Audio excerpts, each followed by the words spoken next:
Hi, ಇದು ಬಂದು Sunday mini blog. ನಾನು ಇವತ್ತು ಬೆಳಗ್ಗೆನೇ ಎಲ್ಲ ಕೆಲಸನ ಮುಗಿಸ್ತಾ ಇದ್ದೀನಿ. ಯಾಕಂದರೆ ಇವತ್ತು ನಮ್ಮ ಮನೇಲಿ ನಮ್ಮ ಯಜಮಾನ್ದಿಲ್ಲ. ಅವರು ಬೆಣ್ಣೆ ತರಕ್ಕೆ ಅಂದ್ಬಿಟ್ಟು ಊರಿಗೆ ಹೋಗಿದ್ದಾರೆ. ಅವ್ರು ಬರೋ ಅಷ್ಟೊಳಗೆ ಮನೆ ಇಡೀ ಏನು ಕೆಲಸ ಇದೆ ಎಲ್ಲ ಮುಗಿಸ್ಕೊಂಡೆ. ಅವ್ರ ಮನೇಲಿದ್ರೆ ನಾನು ನಿಜವಾಗ್ಲೂ ಒಂದು ಕಡ್ಡಿ ಕೆಲಸ ಮಾಡಲ್ಲ. ಯಾಕೆಂದರೆ ಅವ್ರು ಫುಲ್ ವೀಕ್ ಬಿಸಿ ಇರ್ತಾರೆ. ನಮಗೆ ಸಿಗದೆ ಸಂಡೇ ನಾನು ನನ್ನ ಮಗನೂ ಕೂಡ ಅವ್ರ ಜೊತೆ ಟೈಮ್ ಪಾಸ್ ಮಾಡೋದು ಸಂಡೇ.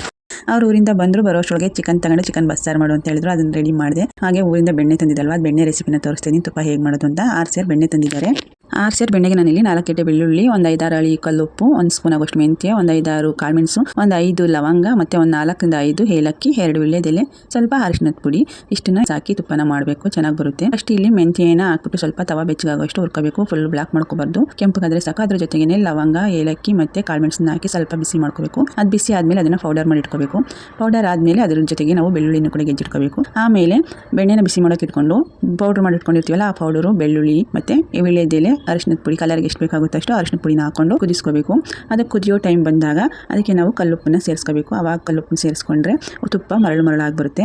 ಈಗ ತುಪ್ಪ ಎಲ್ಲ ನಿಧಾನಕ್ಕೆ ಸಣ್ಣೂರಿನೆಲೆ ಬೇಯಿಸ್ಕೊಂಡ್ರೆ ಈ ಥರ ನೋಡಿ ಎಣ್ಣೆ ರೀತಿ ಬರಬೇಕು. ಅಲ್ಲಿವರೆಗೂ ಬೇಯಿಸ್ಕೋಬೇಕು ಸಣ್ಣೂರಿನೆಲೆ. ಈಗ ತುಪ್ಪ ರೆಡಿ ಆಯಿತು. ಇದನ್ನು ಈಗ ಒಂದು ಪಾತ್ರೆಗೆ ನಾವು ಸೋಸಿಟ್ಕೋಬೇಕು. ನೀಟಾಗಿ ಸೋಸಿಟ್ಕೊಂಡು ಮಾರನೇ ದಿನಕ್ಕೆ ಈ ಥರ ಮರಳಾಗಿ ಕಾಣುತ್ತೆ. ಇಷ್ಟೇ ತುಪ್ಪದ ರೆಸಿಪಿ.